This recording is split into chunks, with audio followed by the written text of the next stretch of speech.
पासी बोले तो है ही नहीं टिकट, खड़े होइए। तो अब वो लोग तो मतलब कुछ होते हैं जो संत महात्माओं को मानते हैं, नहीं तो अपने अधिकार में वो खोए रहते। संतों को कौन मानता है?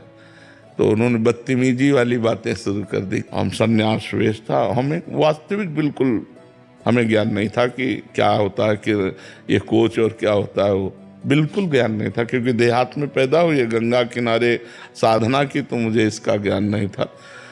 इतने में एक आदमी ऊपर से उतरा, अंग्रेजी से उनसे बात की, तुरंत इतनी बड़ी कागज की टिकट बनवाई और हमको कहा बैठो आप, और उनको फिर जाके ऊपर बैठ गए। कौन था?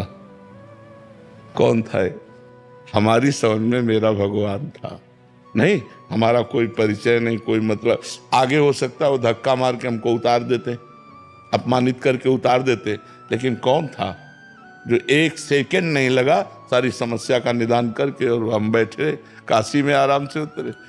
और हमने उसको राधे राधे भी नहीं कहा, क्योंकि मुझे पता है कि मेरा भगवान ही कर रहा है, दूसरा नहीं कर रहा। वो आदमी उतर के, तो मुझे लगता है यदि मैं अपने भगवान के आश्रित रहूंगा और किसी व्यक्ति की जरूरत है तो व्यक्ति को प्रेरित करके तुरंत काम करवा देंगे। और हमको अपने भगवान में ही रहना चाहिए, हमको किसी व्यक्ति का आश्रय नहीं लेना चाहिए। व्यक्ति की जरूरत है जिस व्यक्ति की, उसी व्यक्ति को भेज देंगे, वैसी ही वो व्यवस्था करा देंगे। भगवान ही तो सब रूपों में है, सबके हृदय उर प्रेरक रघुवंश विभूषण, किसी को भी प्रेरणा कर सकते हैं। समझ रहे हो? अगर हम व्यक्ति का आश्रय लेते हैं तो इष्ट आश्रय छूटता है, अगर इष्ट का आश्रय लेते हैं तो हजारों व्यक्तियों में से किसी को प्रेरित करके भेज देगा, हमारी समस्या का निदान हो जाएगा। हमें अपने इष्ट पे ही रहना है। डॉक्टर इंदिरा सिंह जी बिहार से। राधे राधे महाराज जी। महाराज जी, ईश्वर में मेरी असीम आस्था है। अपने सभी धर्म ग्रंथों को स्वयं पढ़ने की इच्छा भी एवं लालसा भी रखती हूँ। वर्तमान में प्रतिदिन रामायण का पाठ 1 घंटा कर रही हूँ, दुर्गा सप्तशती का, और महाराज जी देवी में विशेष भक्ति है महाराज जी। किंतु तामसिक भोजन से मन नहीं हटता, साथ ही कुछ गलत देखकर क्रोध भी अधिक आता है। नहीं, तामसिक भोजन का जबरदस्ती त्याग करना चाहिए। मन भले चला जाए तो हम उसको खाएं ना, नहीं तो फिर भक्ति एक नाटक बनकर रह जाएगा। आप जैसे मांस खाओ, अंडा खाओ, प्याज लहसुन पाओ, गंदा भोजन, तो ये फिर वो भक्ति नाटक रह जाएगी। भक्ति में थोड़ा भी व्यसन, थोड़ा भी गलत भोजन हमारी बुद्धि को भ्रष्ट कर देगा, चकरा देगा, भगवान की तरफ नहीं लगने देगा। तो ये जो लोग ऐसा मलिन आहार करते हैं तो फिर शुद्ध विचार आ ही नहीं सकते। शुद्ध विचार, शुद्ध भाव। अब जैसे हमसे आप बात ना करो, तो बात कर रहे हो, हम अपने आनंद को छोड़कर आपसे बात कर रहे हैं। अब हम जब सुबह अपने भाव में होते हैं, हमको आकर के बातचीत करनी पड़ती है। अब कोई आसमान की बात करता है, कोई धरती की बात करता है, कोई प्रपंच की बात करता है, कोई अध्यात्म की बात करता है, एकदम हमको उतरना पड़ता है। तो जब अगर हम सात्विक आहार करते हैं, सतो भाव से रहते हैं, पवित्र भाव से रहते हैं, 1 सेकंड में डूब जाओ। ये थोड़ी कि मन भाग रहा है, उसको हटा करके भगवान में, एक जैसे कोई फिसलन की जगह में फिसला और डूब गया, बस ऐसे है कि 1 सेकंड में डूब जा अपने से। तो अगर तमोगुणी भोजन करोगे तो फिर डूबना नहीं होगा। तमोगुण का त्याग करके, रजोगुण का त्याग करके, फिर सतोगुण में स्थित, फिर सतोगुण का त्याग करके गुणातीत होना है। अच्छा, दूसरों के सुख के भाव को यदि हम अपने हृदय में नहीं धारण करेंगे, फिर हमारी भक्ति का मतलब क्या रहा? हमको तो एक चींटी को भी सुख पहुंचाने की सोचना है। तो जो जैसे तामसिक भोजन में मांस आदि भी आता है, तो अब जैसे लोग मांस खाते हैं तो इनकी पता नहीं कैसी वृत्ति है कि दूसरे के मांस का भक्षण कैसे किया जा सकता है। मतलब हमारी तो सोच ही काम नहीं करती। अब अंडा के अंदर कितनी घृणित वस्तु भरी हुई है, आप देखो ना, कितनी घृणित वस्तु। उसे स्वास्थ्य ले, इनमें शक्ति नहीं, मुर्गा मुर्गी बकरा बकरी में शक्ति नहीं, तक शक्ति है साधना में, तपस्या में, ब्रह्मचर्य में, भगवान से जुड़ने में। आप जुड़ करके तो देखो, ये गंदे भोजन छोड़ो, जो मांस मछली आदि है।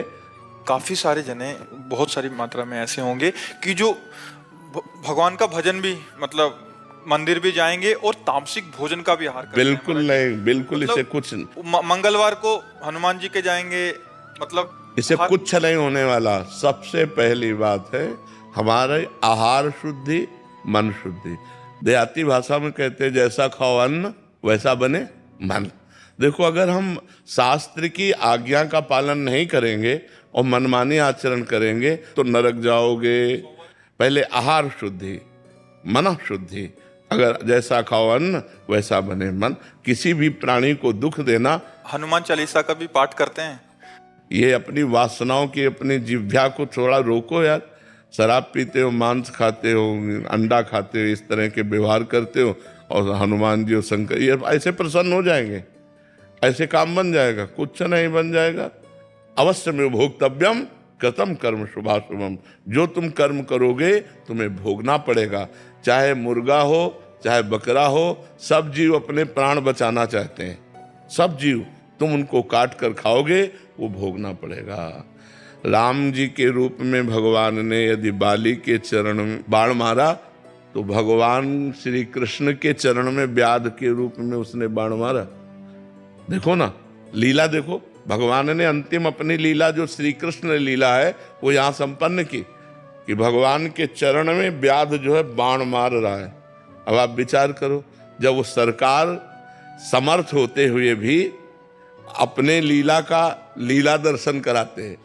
श्रवण कुमार के वध का संयोग बन गया दशरथ जी के हाथ से, शब्द वेदी बाण मार दिया। तो देखो उनका जो कर्म था वो तड़प तड़प के अपने पुत्र भगवान राम के वियोग में प्राण त्यागना पड़ा कि नहीं पड़ा? भगवान उसको मिटा सकते थे लेकिन भगवान नहीं मिटाते। अवश्य में वो भोक्तव्यम गीता जी में कहा। इसलिए हमारी प्रार्थना है कि तमोगुणी भोजन का त्याग करो, सात्विक भोजन और संयम से रहोगे तो तुम में जो बल आएगा वो एक महान पवित्र बल होगा। आज बल नहीं दिखाई देता, चेहरे में कांति नहीं है, विचार में पवित्रता नहीं है। ऐसा नहीं, हम पशु नहीं हैं, हम मर्यादा से चलने के लिए है। हमारी मर्यादा बनाई गई, शास्त्र मर्यादा हमारी कानून व्यवस्था है। यदि हम शास्त्र मर्यादा से चलेंगे, शास्त्र कानून से चलेंगे तो हमारा मनुष्य जीवन सार्थक हो जाएगा, नहीं तो निरर्थक हो जाएगा। जैसे आजकल बच्चे कहते हैं हम स्वतंत्र हैं। नहीं, स्वतंत्रता नहीं। माता पिता की आज्ञा की परतंत्रता, शास्त्र की आज्ञा की परतंत्रता, गुरु की आज्ञा की परतंत्रता, कानून की परतंत्रता, अगर ये स्वीकार करोगे तो स्वतंत्र हो जाओगे। अगर मनमानी करोगे तो परतंत्र हो जाओगे। मनमानी स्वतंत्रता नहीं होती, मनमानी इंद्रियों की परतंत्रता होती। जो इंद्री कहती वही हम कहते हैं। आप अपने को स्वतंत्र समझते हैं, इंद्रियों के गुलाम, मन के गुलाम, तो स्वतंत्रता कहाँ है? स्वतंत्रता तब होगी जब हमारी बात पुनः समझ ले। शास्त्र आज्ञा के अधीन चलोगे, गुरु के अधीन चलोगे, संतों की वाणी के अधीन चलोगे। भगवान शास्त्र और संतों के रूप में विराजमान है तो आप स्वतंत्र हो जाओगे, माया मुक्त हो जाओगे। तो आचरण और भोजन, ये दो का बहुत बड़ा योग है। अगर हमारा भोजन ठीक तो हमारे आचरण ठीक होंगे, हमारे आचरण ठीक तो हम भगवान को प्रसन्न कर सकते हैं। गंदा आचरण। अभी कल परसों एक प्रश्न आया था कि गांव देहात में महाराज जी क्या है कि छोटे छोटे देवी जी के मंदिर हैं और गांव में किसी के घर में बच्चा हो रहा है या शादी हो रही है तो महाराज जी बकरा लेके और फिर उसका वो करते हैं, बलि देते हैं। फिर महाराज जी फिर पूरे गांव वाले आते हैं, फिर पूरा मांस वो करते हैं। मंदिर भी जा रहे हैं महाराज जी, देवी की आराधना भी कर रहे हैं। ये सब भोजन, ये आसुरी वृत्ति है, इससे भगवत प्रसन्नता नहीं होती। हम सबको बताना चाहते हैं, जगदम्बा को जगत जननी कहते हो तो बकरे की भी माँ है। जगत जननी है ना, माँ अपने पुत्र की बलि से प्रसन्न कैसे हो सकती है? हमें तो नहीं समझ में आता। और जब वो जगत जननी है तो बकरे की भी माँ है, वो भैंसे की भी माँ है, वो गाय की भी माँ है। वो माँ जो जगत माता है वो अपने पुत्रों की बलि से प्रसन्न कैसे हो सकती है? अगर वो प्रसन्न होती तो तुम्हारा मंगल हो जाता। किसका मंगल हुआ बकरे की बलि चढ़ाकर? हमें बताओ। देवी अप्रसन्न हो जाएंगी अगर नहीं किया ऐसा, तो महाराज जी ये भी माने।